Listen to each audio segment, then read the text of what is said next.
வணக்கம் மக்களே, சற்றுமுன் கிடைத்த தகவல் ஒன்றை பார்க்க போகிறோம். தாவேகாவை சீண்டும் திமுக, உதயநிதியின் பரபரப்பு பேச்சு, வரும் தேர்தலில் வெற்றி உறுதி, திடீர் தகவல். இந்த ஒரு தகவலை பற்றி தான் நாம் பார்க்க போகிறோம். தகவலை பார்ப்பதற்கு முன்னதாக நீங்கள் நம்மளுடைய சேனலுக்கு புதிய பார்வையாளர்களாக இருந்தீர்கள் என்றால் மறக்காமல் நம்மளுடைய சேனலை சப்ஸ்கிரைப் செய்து வைத்துக் கொள்ளுங்கள் மக்களே. தற்பொழுது தாவேகா வெறும் அட்டை என்று மறைமுகமாக சாடி பேசியிருந்தார் டிப்யூட்டி சிஎம்மாக இருக்கக்கூடிய உதயநிதி அவர்கள்.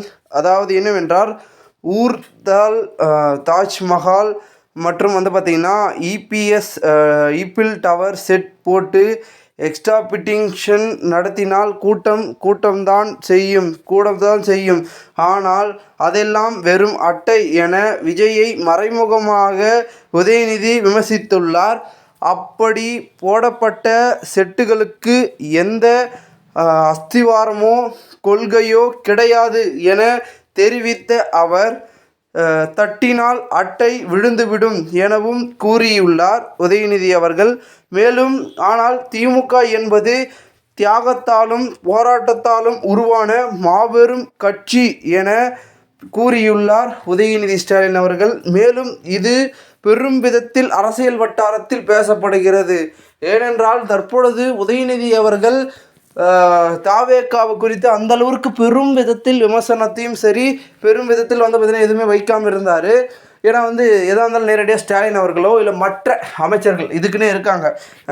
மற்ற கட்சி விமர்சிக்கணும்னா பார்த்திங்கன்னா ஆர்எஸ் பாரதியோ இல்லை பார்த்திங்கன்னா மற்ற அமைச்சர்கள் ஒரு சிலர்லாம் இருக்காங்க. அவங்க கையில் சொல்லி அவங்க சொல்லுவாங்க. இப்போ டேரெக்டாக பார்த்திங்கன்னா உதயநிதி அவர்களே சொல்வதன் காரணமாக எலெக்ஷன் கிட்ட நெருங்கிட்டுருக்கு. ஸோ உதயநிதி இன்னும் கொஞ்சம் பார்த்திங்கன்னா அவருடைய ட்ரெண்டை பார்த்திங்கன்னா கொண்டு வரணும். திமுகவின் பார்த்திங்கன்னா பிம்பத்தை பெருசாக பார்த்திங்கன்னா உருவாக்கணும் அப்படின்ற ஒரு முடிவில் ஸோ இந்த மாதிரியான விஷயங்கள் என்பது நடக்கிறது அப்படின்றது மட்டும் தெரிகிறது. மேலும் பார்த்திங்கன்னா இது மட்டும் இல்லாமல் இன்னொரு பக்கத்துலேயும் பார்த்திங்கன்னா இப்போது தாவேகா கூட அதிமுக வர ஒரு சிக்கல் பேச்சு வேறு அடிபட்டுச்சு. ஸோ அதையும் கேள்விப்பட்டிருப்பாங்க உதயநிதி அவர்கள். ஸோ இந்த மாதிரி சேர்ந்தால் நமக்கு தோல்வி உறுதியாச்சு அப்படின்ற ஒரு நோக்கத்துலேயும் பார்த்திங்கன்னா இருந்ததுனால அவங்களையும் பார்த்திங்கன்னா ஒரு விமர்சனத்தை முன்வைக்கிறார். அதாவது திமுக அறிவு திருவிழாவை நடத்தியுள்ள அதிமுக அடிமை திருவிழா நடத்தலாம் எனவும் பார்த்திங்கன்னா ஒரு விமர்சனத்தையும் முன்வைக்கிறார் உதயநிதி அவர்கள். இபிஎஸ் ஒரு கடைந்து எடுத்த ஒரு அடிமை எனவும் சாடியுள்ளார். மேலும் அதிமுக என்ற போர்வையை போற்றி கொண்டு பாசிச பாஜக தமிழ்நாட்டில் ஊடுருவ பார்க்கிறது என்றும் கூறியிருக்கிறார். மேலும் சட்டமன்ற தேர்தலில் திமுக கூட்டணி மாபெரும் வெற்றி பெறும், சிஎம் ஸ்டாலின் மீண்டும் முதல்வர் ஆகுவார் அப்படின்றது சொல்லியிருக்கிறாரு.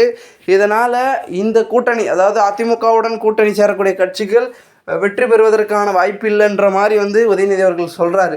ஸோ இதை ஒரு பக்கம் பார்த்திங்கன்னா டேரெக்டாக பார்த்திங்கன்னா தாவேகாவுக்கு இது ஒரு பெரும் பார்த்திங்கன்னா ஒரு பெரும் அடியாக தான் திமுக இது கொடுக்கிறது. ஸோ இதை எப்படி தாவேகா எதிர்கொள்ள போகிறது என்பதை பொறுத்து பார்க்கலாம். மேலும் இந்த ஒரு தகவலை குறித்த பொதுமக்கள் உங்களுடைய கருத்துக்களை கூறுங்கள். இது போன்று நீங்கள் அரசியல் சார்ந்த நிகழ்வுகளாம் தினசரி தெரிந்து கொள்ள சேனலை சப்ஸ்கிரைப் பண்ணுங்கள். நன்றி, வணக்கம்.